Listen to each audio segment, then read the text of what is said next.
नमस्कार, मैं हूं मिस्टर स्टॉक। दोस्तों, संकट में घिरी वोडाफोन आइडिया ने राहत के लिए सुप्रीम कोर्ट का दरवाजा खटखटाया है और तो और सुप्रीम कोर्ट ने कंपनी की याचिका भी स्वीकार कर ली है। दोस्तों, इस खबर के बाद हमें शेयर में तेजी देखने को मिल रही है और फॉरेन इन्वेस्टर ने भी वोडाफोन आइडिया के शेयर में खरीदारी की है। बता दें कि वोडाफोन आइडिया के शेयर ने पिछले 5 दिन में 10%, 6 महीने में 99% और 1 साल में 50% तक का रिटर्न दिया है। बहरहाल वोडाफोन आइडिया ने AGR मामले में सुप्रीम कोर्ट में क्यूरेटिव पिटीशन फाइल की है।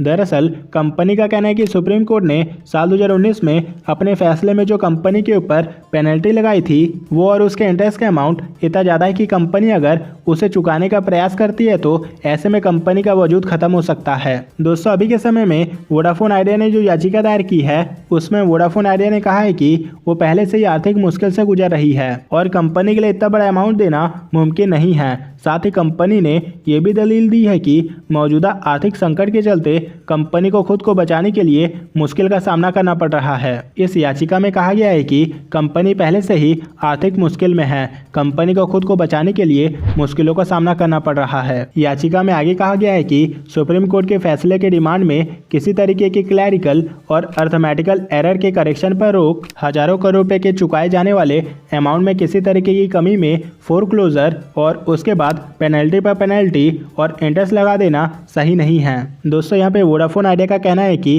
वो पहले से सर्वाइव नहीं कर पा रही है और जो लोन पे करना था उसके ऊपर भी इंटरेस्ट ज़्यादा है। वोडाफोन आइडिया का आगे कहना है कि अगर हम लोन पे करने में देरी कर देते हैं तो हमारे ऊपर भारी भरकम पेनल्टी लगाया जाता है, जो कि सही बात नहीं है क्योंकि हम पहले से ही मरे हुए हैं। दोस्तों, कंपनी ने याचिका में कहा है कि वो लाइसेंस फी लगाए जाने को चैलेंज नहीं कर रहा है। उसने ये याचिका इसलिए फाइल की है क्योंकि फैसले में सीरियस ज्यूरिडिक्शन एरर है। दोस्तों, इसमें वोडाफोन आइडिया ने कोर्ट से 2 बेसिस पर फैसले पर दोबारा विचार करने की मांग की है। पहला, इस फैसले में कहा गया है कि डॉट की ओर से भेजे गए डिमांड फाइनल होगी, भले उसमें बकाया अमाउंट के कैलकुलेशन में किसी तरीके की क्लैरिकल या अर्थमेटिकल एरर हो। इसका मतलब यह है कि डिमांड अमाउंट में किसी तरीके का बदलाव यानी कि रेक्टिफिकेशन नहीं किया जा सकता।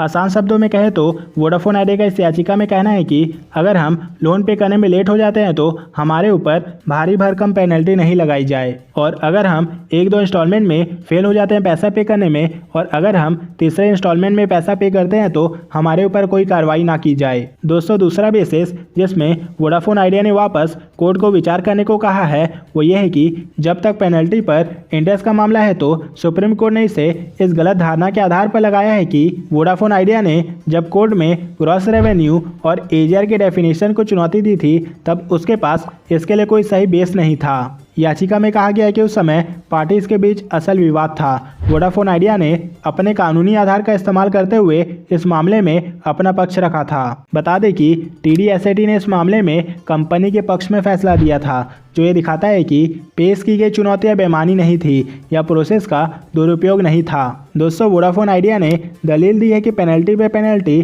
और इंटरेस्ट लगाना बहुत ही कठोर कदम है और इससे कंपनी का वजूद खतरे में पड़ सकता है। लाइसेंस फी के पेमेंट में देरी पर लगाया गया इंटरेस्ट रेट इतना ज़्यादा है कि ये अपने आप में ही एक पेनल्टी जैसा है। दोस्तों, वोडाफोन आइडिया ने कुछ इस तरीके का मामला रखा है सुप्रीम कोर्ट के सामने। बहरहाल अब देखने वाली बात ये होगी कि सुप्रीम कोर्ट इन चीज़ों को एक्सेप्ट करता है या फिर नहीं। दोस्तों, आप कमेंट करके बताइए कि आपको इस कंपनी के शेयर में कितने का प्रॉफिट या फिर कितने का लॉस हो रहा है। दोस्तों, अगर आपको जानना है कि कौन से कंपनी का शेयर कब बाय करना है या फिर कौन से कंपनी का शेयर कब सेल करना है तो आप हमारे टेलीग्राम चैनल को फॉलो कर सकते हैं। तो दोस्तों, इस वीडियो में फिलहाल इतना ही, मिलते हैं नेक्स्ट वीडियो में।